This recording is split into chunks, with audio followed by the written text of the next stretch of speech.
백성을 찾아오셨네. 할렐루야. 주님께서 여러분과 함께 또한 사제의 영과 함께 요한이 전한 거룩한 복음입니다. 주님 영광 받으소서.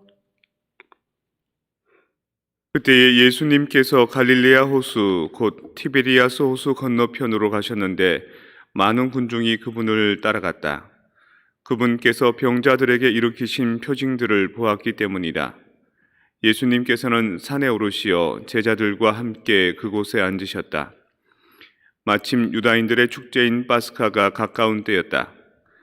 예수님께서는 눈을 드시어 많은 군중이 당신께 오는 것을 보시고 필립보에게 저 사람들이 먹을 빵을 우리가 어디에서 살 수 있겠느냐 하고 물으셨다.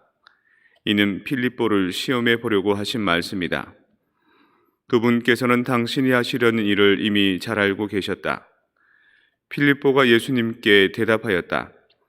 저마다 조금씩이라도 받아 먹게 하자면 200데나리오너치 빵으로도 충분하지 않겠습니다. 그때 제자들 가운데 하나인 시몬 베드로의 동생 안드레아가 예수님께 말하였다. 여기 보리빵 5개와 물고기 2마리를 가진 아이가 있습니다만 저렇게 많은 사람들에게 이것이 무슨 소용이 있겠습니까? 그러자 예수님께서 사람들을 자리 잡게 하여라 하고 이르셨다. 그곳에는 풀이 많았다. 그리하여 사람들이 자리를 잡았는데 장정만도 그 수가 5,000명쯤 되었다. 예수님께서는 빵을 손에 들고 감사를 드리신 다음 자리를 잡은 이들에게 나누어 주셨다. 물고기도 그렇게 하시어 사람들이 원하는 대로 주셨다. 그들이 배불리 먹은 다음에 예수님께서는 제자들에게 버려지는 것이 없도록 남은 조각을 모아라 하고 말씀하셨다.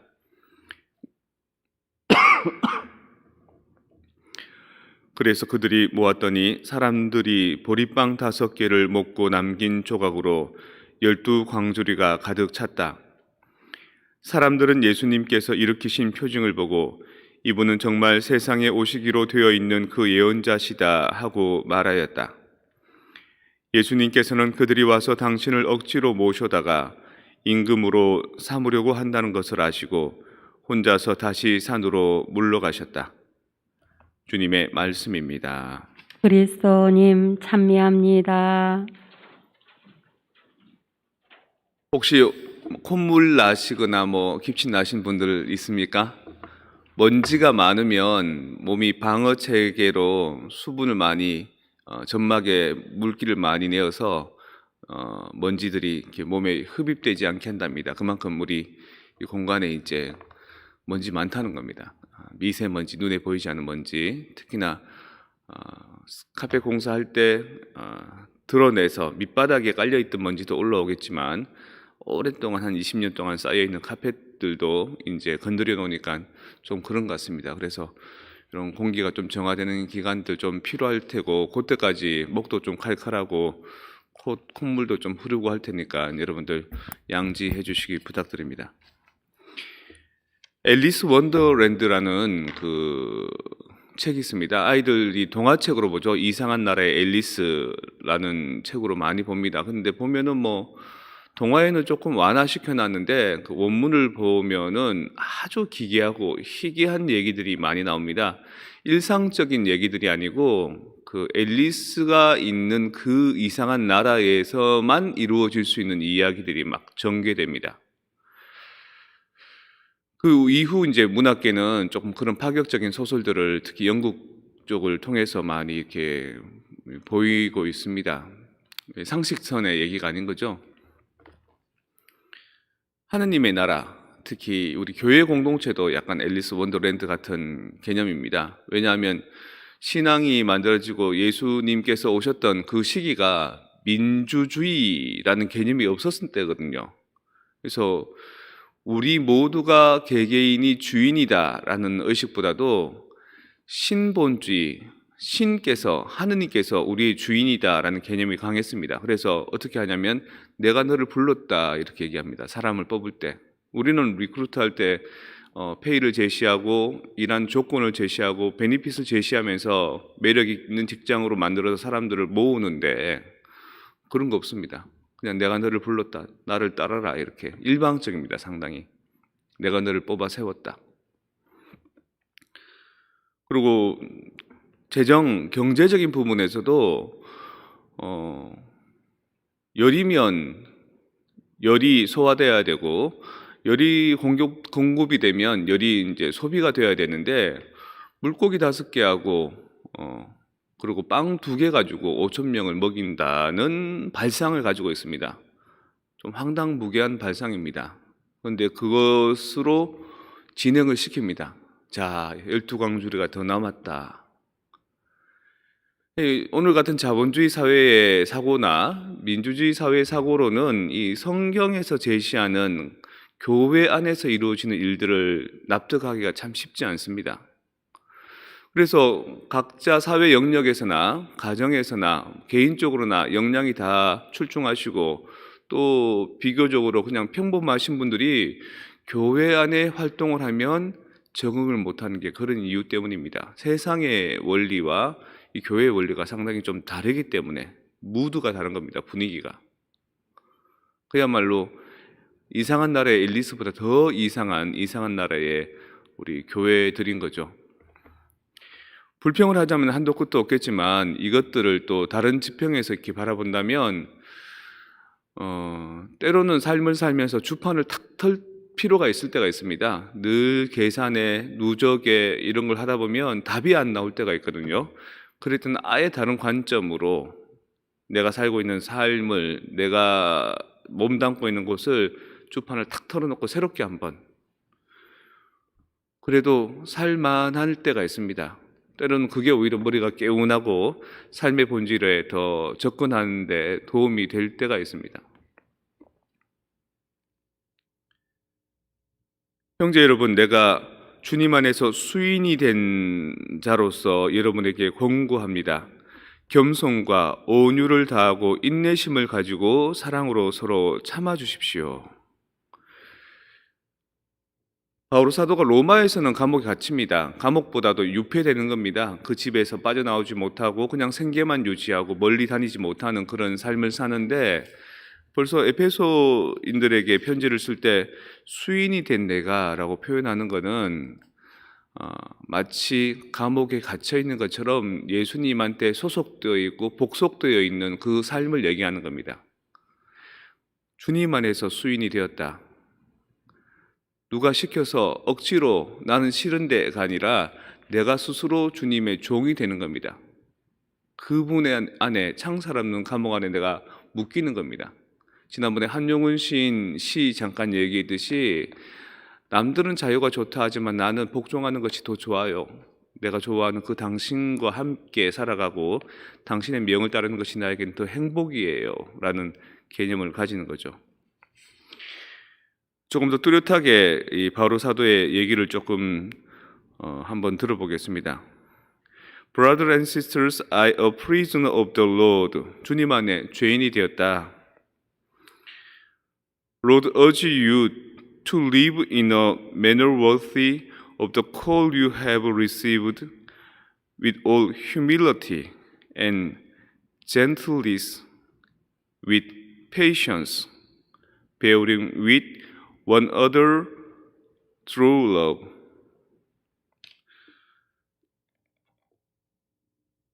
사람들 사이에서 봉사하다 보면 참아야 될 때가 많습니다. 마음에서 부글부글 속이 타오르지만 그래도 예수님께서 하셨던 사랑의 태도를 잃지 않고 부드럽게 따사롭게 끝까지 그 태도를 잃지 않아야 될 경우가 많습니다. 그리고 내가 가지고 있는 몫이 작지만 그 작은 것을 소박하게 내어놓으면 그것이 5천 명을 먹이는 기적도 이룹니다. 이태석 신부님 그닥 음악적으로나 의학적으로 뛰어나신 분 아닙니다. 그보다 훨씬 더 경험치 많은 임상 경험 많고 음악적인 능력치가 많은 분들도 세상에 많습니다. 하지만 본인이 좋아하고 즐기고 본인이 갖고 있는 그 작은 전문성을 목숨을 다해서 내어놓았기 때문에 많은 사람을 감동시키고 그 아이들을 변화시킬 수 있었던 겁니다. 하느님께서는 우리 사목위원 여러분들과 우리 교우 여러분들을 부를 때 내가 너희에게 이런 제시 조건을 내놓을 테니 너희들이 매력이 있으면 한번 와서 입사해봐라 이렇게 부르시지 않습니다. 그냥 일방적으로 나의 인생에 개입해서 너 나를 따라라 이렇게 말씀하십니다.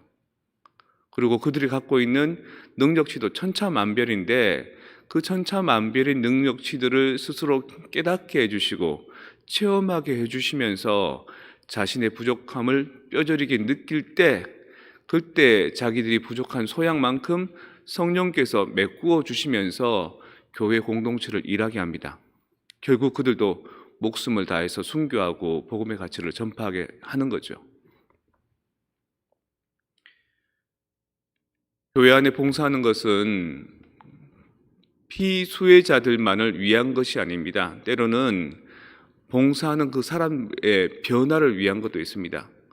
제가 각 본당을 겪으면서 주일학교 선생님들을 이렇게 보면 정말 주일학교 선생님이 학생들을 위해 있기도 하지만 때로는 주일학교 선생님이라는 그 그룹들을 모을 수 있고 그 그룹들이 신앙의 불꽃이 꺼트리지 않게 그들이 또 그런 단체가 필요하다라는 것도 느낍니다. 다시 말해서 여기 계신 교우들을 위해서 우리 사목위원들이 있고 제가 있고 수녀님이 있지만 어쩌면 그렇게 일을 하다 보면 저도 수녀님도 사목위원들도 예전에는 못 느꼈던 외연이 점점 커지고 또 내적인 본질이 조금씩 더 강해질 수 있다는 거죠. 이상한 나라의 앨리스처럼 우리는 이상한 세상과는 다른 교회 공동체에 살고 있습니다. 거기에서 우리가 어떤 일꾼으로 뽑히는지 또 우리가 가지고 있는 이 빵과 물고기가 우리가 갖고 있는 이 작은 재원들이 과연 어떻게 펼쳐질지 우리는 아무도 모릅니다. 지난 코로나 바이러스 시절 참 힘들었다라고 했는데 그 힘든 시기에도 여러분들이 모아주신 봉헌금과 교무금들 모아보니까 그 전년도하고 비교했을 때 크게 차이 나지 않습니다. 한 52만 불 이상 살림 살아가는데 또 충분한 비용들이 있었더라고요.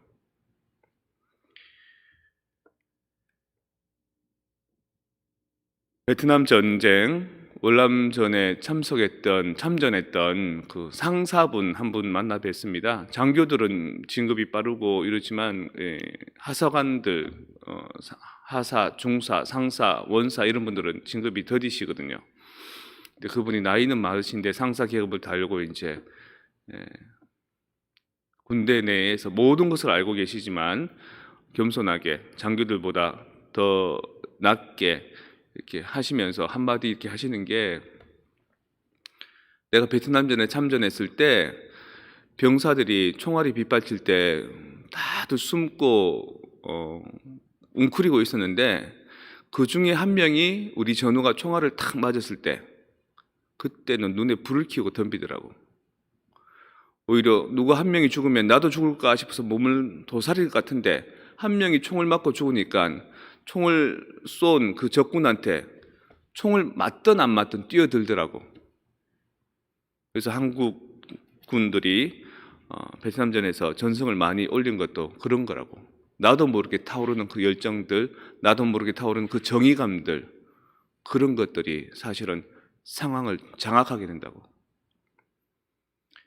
여러분들이 본당에서 활동하시고 시간을 내주시고 에너지를 내주시는 그 모습 때문에 우리 이 이상한 나라의 성프란치스코 한인 성당에서는 더 많은 사람들이 자발적으로 또 이 안에서 또 새로운 역사들을 써나갈지 모르겠습니다.